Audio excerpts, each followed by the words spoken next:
Israel அத்தாரிம் வழியாக வருவதை நெகேபில் வாழ்ந்த கானானியனாகிய அவரது மன்னன் கேள்வியுற்றான்.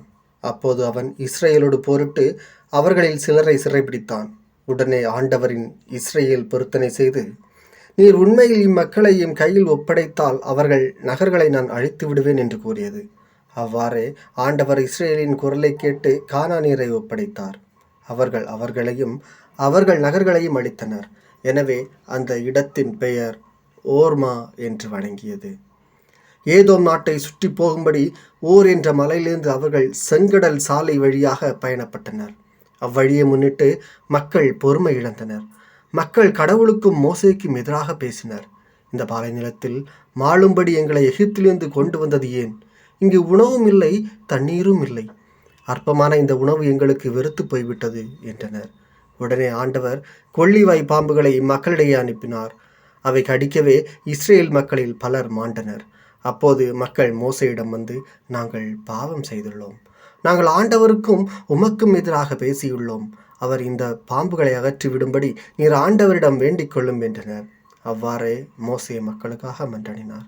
அப்போது ஆண்டவர் மோசேயிடம், கொள்ளிவாய் பாம்பொன்று செய்து அதை ஒரு கம்பத்தில் பொறுத்து, கடிக்கப்பட்டோர் இதை பார்க்கிற ஒவ்வொருவரும் பிழைப்பான் என்றார். அவ்வாறே மோசே ஒரு வெண்கல பாம்பை செய்து அதை ஒரு கம்பத்தில் பொருத்தினார். பாம்பு கடித்த எந்த ஒரு மனிதனும் இந்த வெண்கலை பாம்பை பார்த்து உயிர் பிழைப்பான். பின் இஸ்ரேல் மக்கள் புறப்பட்டு ஓபேத்தில் பாளையம் இறங்கினர். அடுத்து ஓபேத்திலிருந்து பயணமாகி கதிரவன் உதயம் நோக்கி மோபாவுக்கு எதிரேயுள்ள பாலை நிலத்தில் ஈயா அபாரிமில் பாளையம் இறங்கினர்.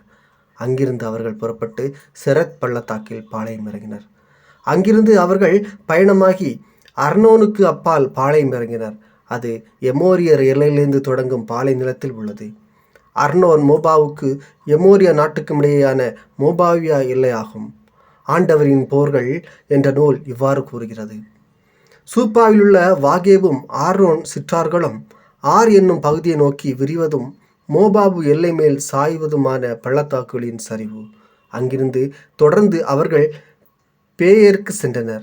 மக்களை ஒன்று கூட்டு, நான் அவர்களுக்கு தண்ணீர் கொடுப்பேன் என்று ஆண்டவர் மோசேக்கு கூறிய கிணறு இதுவே. பின் இஸ்ரேல் பாடிய பாடல். ஊறி பெருகிடு கிணறே, அதை புகழ்ந்து பாடுங்கள்.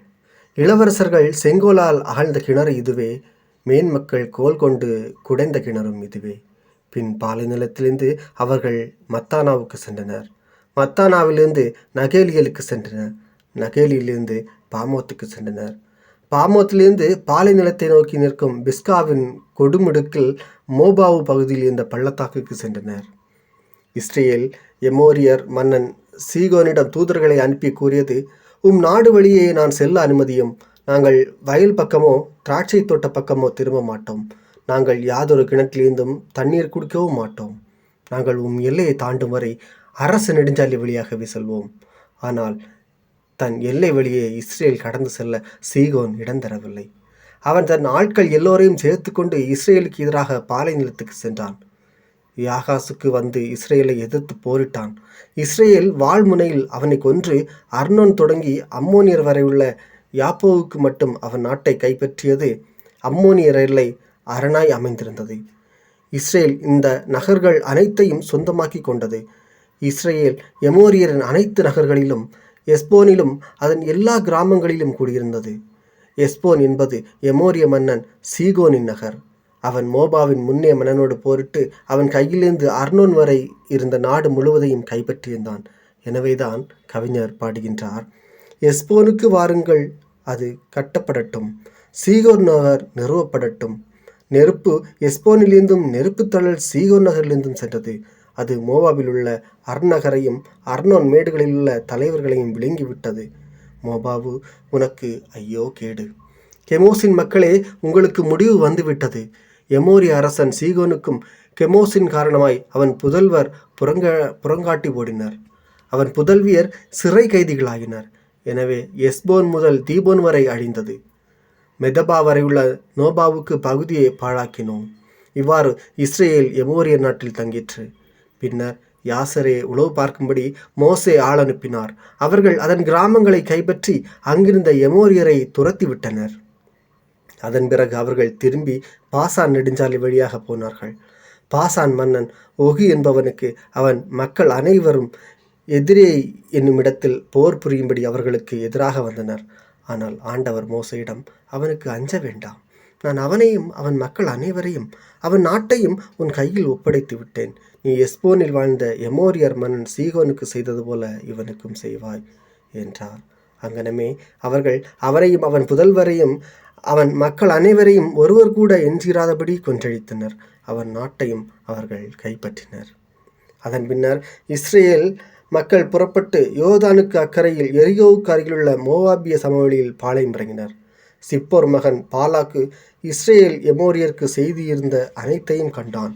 இஸ்ரேல் மக்களின் எண்ணிக்கை முன்னிட்டு மோபாவு பெரிதும் கலங்கிற்று. அம்மக்களை பற்றிய அச்சம் மோபாவை மேற்கொண்டது.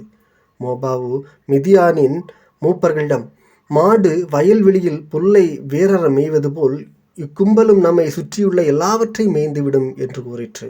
அச்சமயம் மோபாவிய மன்னன் சிப்போர் மகன் பாலாக்கு அவன் பெத்தோரை சார்ந்த பெஹோரின் மகன் பிளயாமை அழைத்து வர தூதரை அனுப்பினான். அந்த இடம் அமாபு நாட்டின் ஆற்றருகே இருந்தது. அவன் கூறியது, இதோ ஒரு மக்கள் கூட்டம் எகிப்திலிருந்து வெளியேறி வந்திருக்கிறது. அவர்கள் நிலம் முழுவதையும் நிரப்பிக் கொண்டிருக்கிறார்கள். அவர்கள் எனக்கு எதிரில் குடியேறி இருக்கிறார்கள். இப்போதே நீர் புறப்பட்டு வந்து எனக்காக இம்மக்களை சபித்துவிடும். அவர்கள் என்னிலும் மிகவும் வலிமை மிக்கவராய் இருக்கின்றனர். ஒருவேளை நான் அவர்களை முறியடித்து நாட்டிலிருந்து துரத்தக்கூடும். ஏனெனில் நீர் எவனுக்கு ஆசி வழங்குவீரோ அவன் ஆசி பெறுவான், நீர் எவனை சபிப்பீரோ அவன் சாபமடைவான் என்று நான் அறிவேன். அங்கனவே மோபாவு மூப்பரும் மிதியான் மூப்பரும் குறி சொல்வதற்கான கட்டடத்தையும் கையில் எடுத்துக்கொண்டு புறப்பட்டு போயினர். அவர்கள் பிலாயிமிடம் வந்து பாலாக்கு அனுப்பிய செய்தியை சொன்னார்கள். அவர் அவர்களிடம், இந்த இரவில் இங்கு தங்கியிருங்கள், ஆண்டவர் என்னோடு பேசுகிறபடி நான் உங்களுக்கு வார்த்தை தருவேன் என்றார்.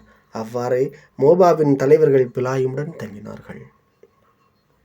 கடவுள் பிலாயிமிடம் வந்து, உன்னோடு இருக்கிற இந்த ஆட்கள் யார் என்று கேட்டார்.